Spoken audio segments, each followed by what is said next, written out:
Also Kuba ist inzwischen eine systematische und unbelehrbare Militärdiktatur. Also im Grunde ist die Diskrepanz zwischen Arm und Reich schlimmer denn je.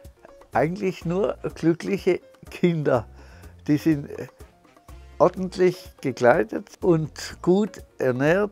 Kuba ist jetzt mit Einschränkungen, aber Kuba ist im Gesundheitswesen vorbildlich. Das hat auch etwas problematische Seiten.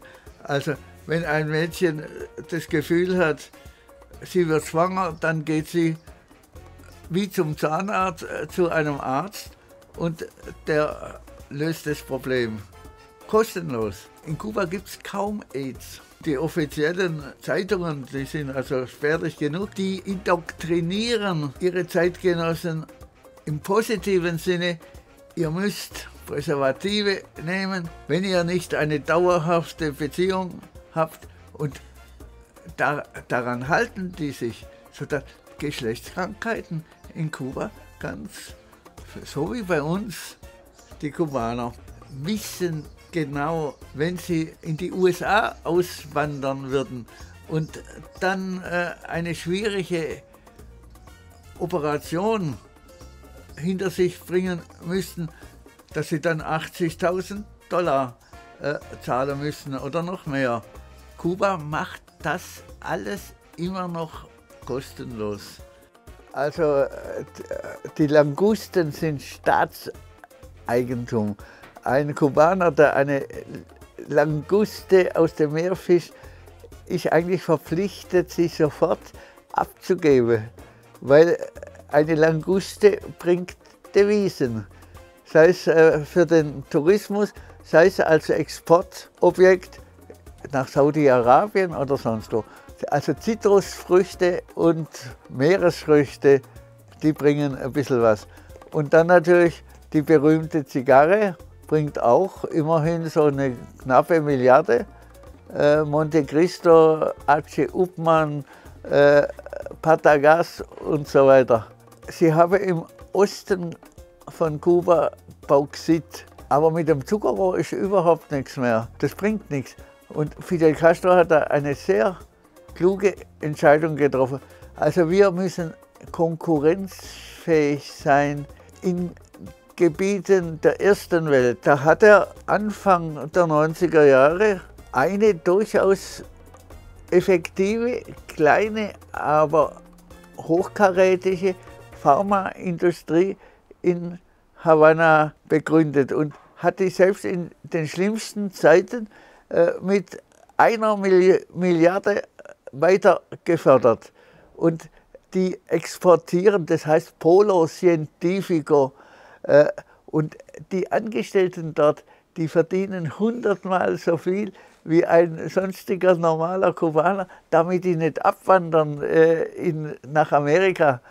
Und die haben zum Beispiel ein sehr inzwischen bewährtes Medikament gegen Gehirnhautentzündung entwickelt und exportieren das in die ganze dritte Welt und auch sonst wohin.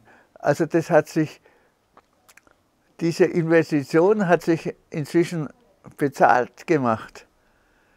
Ja, und sonst, der Tourismus, der wurde ja sozusagen zur Haupteinnahmequelle sogar von dem jetzigen Präsidenten erklärt. Bei 2,5 Millionen Touristen und anspruchsvollen Hotels. Wenn man also in Havanna richtig vornehm übernachten will, dann kostet die Suite $480 pro Nacht. Aber die Küche inzwischen haben sich auch kleine Restaurants etabliert mit Kapital vom Onkel aus Miami und so weiter. Wunderbar. Das war vor 30, 40 Jahren, war das alles trostlos. Aber inzwischen, weil Fidel Castro hat nach dem Zusammenbruch der Sowjetunion sofort umgeschaltet und gesagt, private Restaurants sind erlaubt, private Übernachtungen sind erlaubt. Ein bisschen Steuern müsst ihr schon zahlen und euch an die Regeln halten. Und das bringt unglaublich viel Geld. Also wer ein schönes Anwesen hat, ein schönes Haus und hat 2 Zimmer zu vermieten, der verdient fast $800 im Monat. Aber die anderen gehen leer aus, die haben nichts. Also im Grunde ist die Diskrepanz zwischen Arm und Reich schlimmer denn je. Also die Revolution wollte mal Gleichheit herstellen. Aber also da muss ich jetzt wieder einschieben. Etwas, was wirklich gelungen ist, ist die Gleichberechtigung von Frauen und Männern und von Schwarzen und Weißen. Also ein Beispiel, im Hotel Havana Libre, 5-Sterne-Hotel, da ist eine der Chefinnen, also die ist schwärzer, kann man gar nicht sein, und alle ihre Untergebenen sind weiß. Und sie hat das Sagen und die müssen parieren. Und also die Aufwertung der schwarzen und farbigen Bevölkerung, das hat natürlich auch zur Stabilisierung des Regimes geführt. Weil wenn man vorher nur Angestellte war oder ging mal auf den Strich für 5 €, die haben die gleichen Rechte und die Hälfte der Kubaner und Kubanerinnen sind entweder leicht braun, ganz richtig schwarzer gibt es gar nicht so viel. Aber dass sie einfach völlig gleichberechtigt sind, auch im sozialen Leben das Sagen haben, das ist sehr erfreulich. In Kuba gibt es, glaube ich, fast keinen Rassismus. Und das kommt auch von der Schule. Da ist Schwarz und Weiß, das wimmelt alles und sind alle gleich. Also das ist etwas, was auch für den Touristen angenehm ist. Der spürt, die Kubaner leben untereinander in einer sehr entspannten Freundlichkeit. Und die Hautfarbe spielt da eigentlich nur eine ganz nebensächliche Rolle. In Kuba sieht man, und das ist natürlich für die Propaganda ein gefundenes Fressen, eigentlich nur glückliche Kinder. Die sind ordentlich gekleidet und gut ernährt. Fidel Castro hat selbst in den schlimmsten wirtschaftlichen Krisenzeiten darauf bestanden, dass jedes Kind bis zum 7. Lebensjahr 1 Liter Milch täglich bekommt oder entsprechendes Milchpulver. Und das besteht noch heute. Also es ist nicht so, dass alles sozusagen jetzt den Bach runtergegangen wäre. Und dann ist das Studium kostenlos, also auch die Universität. Also so bis zum Ende des Studiums kann man in Kuba glücklich sein als Jugendlicher. Aber dann kommt die Frage des Arbeitsplatzes. Und dann wird es sehr ungemütlich und deswegen wollen die Jugendlichen nach Beendigung ihres Studiums so schnell wie möglich in die USA oder sonst wohin, weil sie wissen, dass sie zum Beispiel ein Arzt, dass er 100-mal mehr verdient, als wenn er in Kuba bleiben würde. Und das ist natürlich eine Ausblutung der jugendlichen Eliten. Die wollen alle weg. Die wollen alle weg, verständlicherweise. Ne? Also Fidel Castro, ich lasse auf ihn mit allen Abstrichen eigentlich nichts kommen.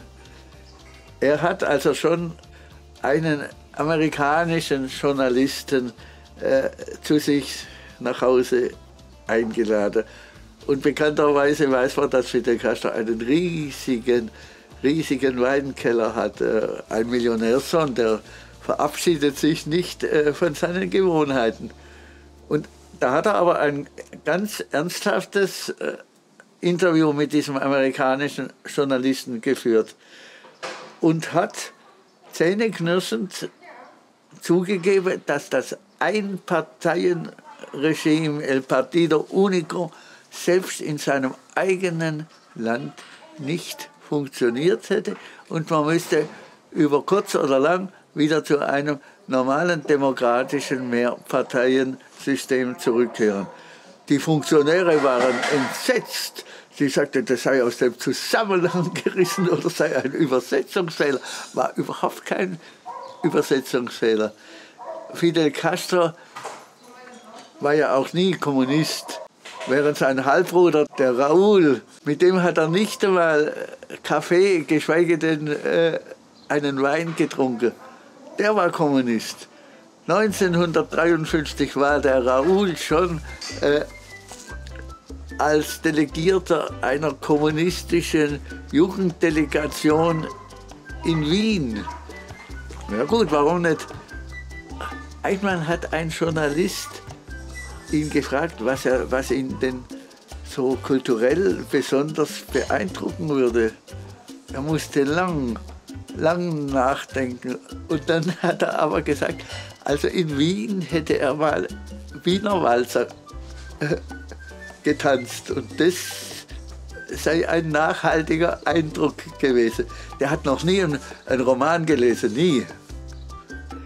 Also Kuba ist inzwischen eine systematische und unbelehrbare Militärdiktatur, weil die Militärs, also man muss es wie die Maden im Speck leben, völlig isoliert vom Rest der Bevölkerung. Ich weiß es, weil eine frühere Freundin, deren Bruder ist inzwischen Colonel, also Oberst, ne? Die dürfen keinen Kontakt zu Ausländern haben. Es sei denn, sie dürfen die, also mich oder Franzosen, sie dürfen die nur in ihrem eigenen Haus empfangen. Aber ja nicht in einem Restaurant, weil dann denkt man sofort, da ist was im Busch und der wird bestochen und so weiter und so fort. Die haben ihre eigenen Kabarets. Also die essen gut, die Militärs. Und sie haben, wenn sie einkaufen, ein typisches Beispiel, ein Kühlschrank für einen normalen Kubaner kostet $800 und für einen Oberstleutnant 75. Ja, da würde ich auch zum Militär gehen. Sie haben natürlich nichts anderes im Sinn, als ihre Macht zu erhalten. Und kontrollieren den ganzen politischen Apparat. Also auch der jetzige Präsident, wenn der was Falsches sagt, ist er morgen weg. Also die haben letztlich die Macht. Aber also das Abhörsystem, ich weiß, wovon ich rede. Ich habe heute noch so einen kritischen Blick, in welcher Lampe ist das Mikrofon? Der kubanische Abhördienst ist neben dem von Israel der konsequenteste und effektivste auf dieser Erde. Die sind technisch bestens ausgerüstet. Sie haben wahrscheinlich einen ihnen unbequemen Schriftsteller, der nach Madrid ins Exil ging, mit einer sehr eleganten Methode. Da gibt es jetzt so Apparätchen, also die können natürlich alle Türen öffnen, aber irgendwas müssen sie auch können. Und dann geht man da hin und der schläft und dann hat man das Apparätchen und drückt auf den Knopf. Das hinterlässt keine Spuren, aber der Betreffende ist mausetot.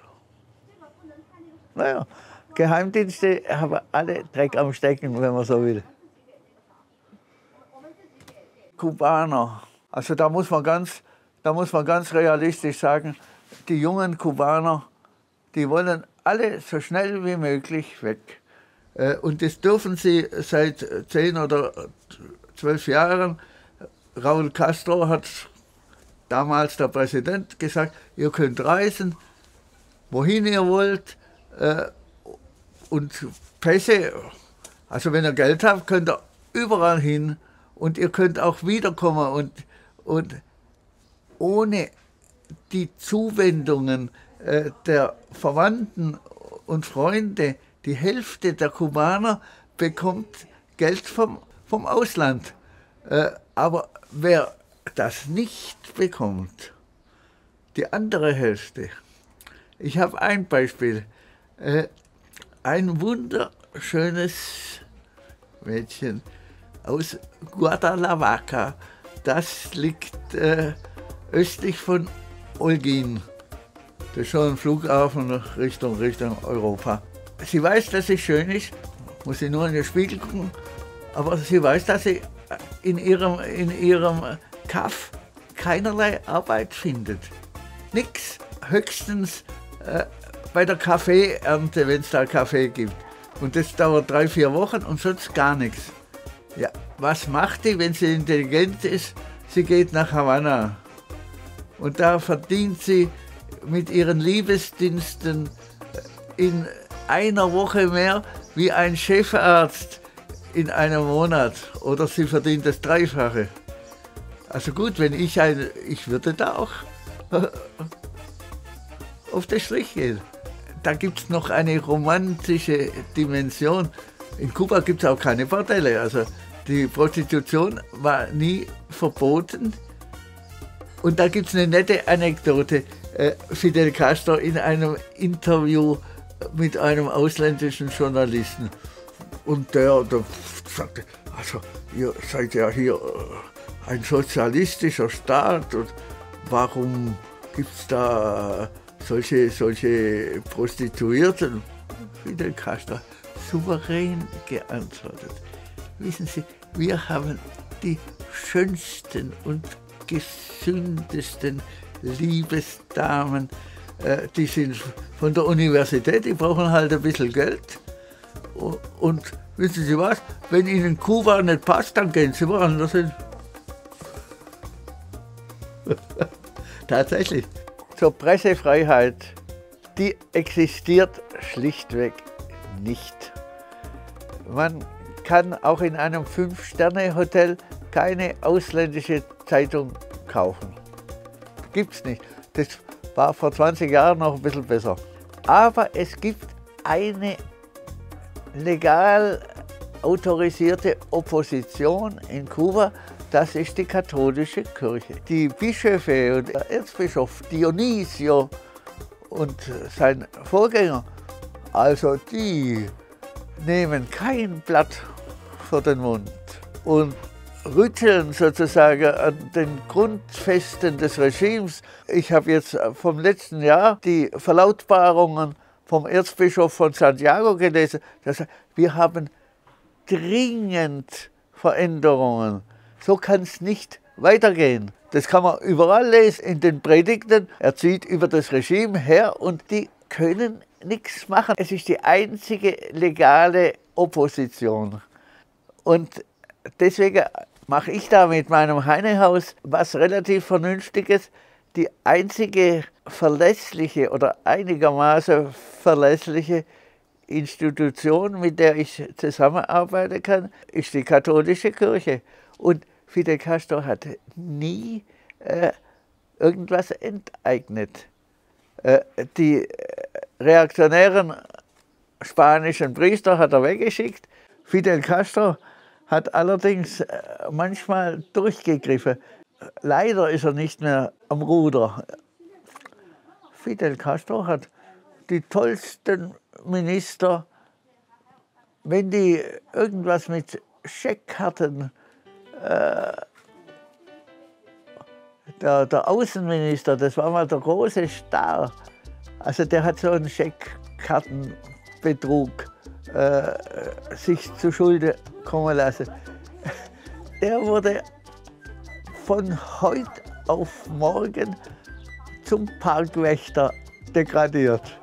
Vom Außenminister zum Parkwächter. Das ist ein ziemlich deutlicher Abstieg. Also schlimmer geht's nicht. Und Fidel Castro hat gesagt, also die Soziallehre der katholischen Kirche kann ich 100%ig unterschreiben. Fidel Castro und sein Bruder sind ja beide Jesuitenschüler, also sowas bleibt fürs ganze Leben. Und in Kuba herrscht absolute Religionsfreiheit. Also es ist nicht alles so furchtbar traurig, aber Im Grunde politisch gesehen Eiszeit nach wie vor, bleierne Zeit, und da ist vorläufig nichts zu erwarten. Ich habe das auch in Zeitungen gelesen. Die militärische Elite, die also wirklich die Macht habe, dass die mal einen Sinneswandel hat, das ist sehr, sehr unwahrscheinlich. Die sitzen auf ihrer Macht und das kann noch 20 Jahre dauern. Kann sein, dass ich das gar nicht mehr erlebe. Mit meinen 77, mit 97, ich weiß es nicht. Aber gut, so ist es halt. Das sind die Gegebenheiten und damit muss man sich abfinden. Aber du selber willst in Kuba bleiben? Ja gut, aber mit gelegentlichen Erholungsaufenthalten, sei es in Mexico City oder hier in Deutschland. Also so nach einem halben Jahr Kuba braucht man wieder Sauerstoff, demokratischen Sauerstoff und was anderes zum Essen und eine andere Atmosphäre, weil immer in diesem repressiven System sich zurechtzufinden, das ist anstrengend. Und ab und zu, ich kann ja machen, was ich will in Kuba. Dann fliege ich weg und komme wieder zurück.